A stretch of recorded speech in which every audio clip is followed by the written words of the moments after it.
रुको जरा সবার করো। এই হ্যালো ভাই brother, welcome back to my channel. আশা করি তোমরা সকলে অনেক অনেক ভালো আছো। আজকের ভিডিও কিন্তু ফার্স্ট ক্লিপ দেখে কি বুঝলা? হ্যাঁ, প্রথম কিছু ক্লিপ দেখেই বুঝতে পারছো আমাদের টিকটকের মিস চকলেট ওরফে চকলেট আবার বিয়ে হয়ে গেছে। মানে ভাই সকল কট, সকল নষ্টামি, সকল ভন্ডামি বাদ দিয়ে এখন বিয়ে করছে। খুব ভালো কথা ভাই, ও বিয়ে করছে, আমার কোনো সমস্যা নেই, আমি আর ওর কংগ্রাচুলেশন জানাই। কিন্তু কথা হলো ভাই, এটা তো বিয়ে না, এটা হলো বিয়ে ব্যবসা। মানে ভাই এই বিয়ের ভিডিওর কারণে বর্তমানে সোশ্যাল মিডিয়াতে ঢুকাই যায় না। হ্যাঁ মানে একটার পর একটা ভিডিও আপলোড, কয়টা দেখবো ভাই, কতক্ষণ ভালো লাগে। হ্যাঁ আজকে এই সব নিয়ে কথা বলবো, আমাদের সিঙ্গেল আপা ওরফে চকলেট আপার বিয়ে নিয়ে কথা বলবো। তো চলো মেইন ভিডিওতে যাওয়া যাক। এই সময় কম, শুরু করো।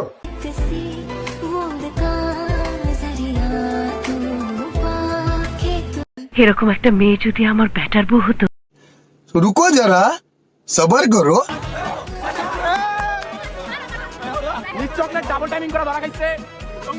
হ্যাঁ এটাই হলো আমাদের মিস চকলেটের চরিত্র। আসলে টিকটকার তো ভাই এগুলো সিম্পল বিষয়, পরকিয়া, ডাবল টাইমিং, এগুলো সিম্পল। আমি এখানে ভাই এইসব কথা বলতে আসি না, এগুলো আগের টপিক। আমি বলতে আসছি যার সাথে মিস চকলেট চিট করছে, মানে রাইহান। এই রাইহানের সাথে থাকাকালীন অন্য একটা ছেলের সাথে সম্পর্কে গেছে। ওই রাইহান দেখে এখন আবার দেবদাস হয়ে গেছে। মানে মিস চকলেটের বিয়ে দেখে ও দেবদাস হয়ে গেছে।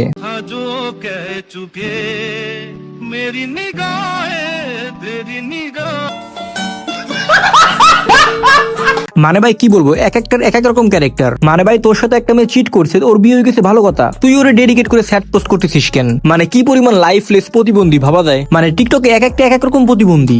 ওর কথা বাদ দিলাম, এখন আসি মিস চকলেটের বিয়ের ভিডিওর কথায়। মানে ভাই বিয়ের 2 দিন আগে থেকে আজকে পর্যন্ত মনে হয় 40 থেকে 50টা ভিডিও আপলোড দেওয়া হয়ে গেছে। মানে ভাবা যায় যার সাথে প্রেম করে তার সাথে বিয়ে হয় না, বিয়ে হয় যার সাথে পরকীয়া করে তার সাথে। আর এতদিন করতো বয়ফ্রেন্ড নিয়ে নষ্টামি, আর এখন করবো জামাই নিয়ে নষ্টামি। আর তার নাম দেবে কাপল ব্লগিং।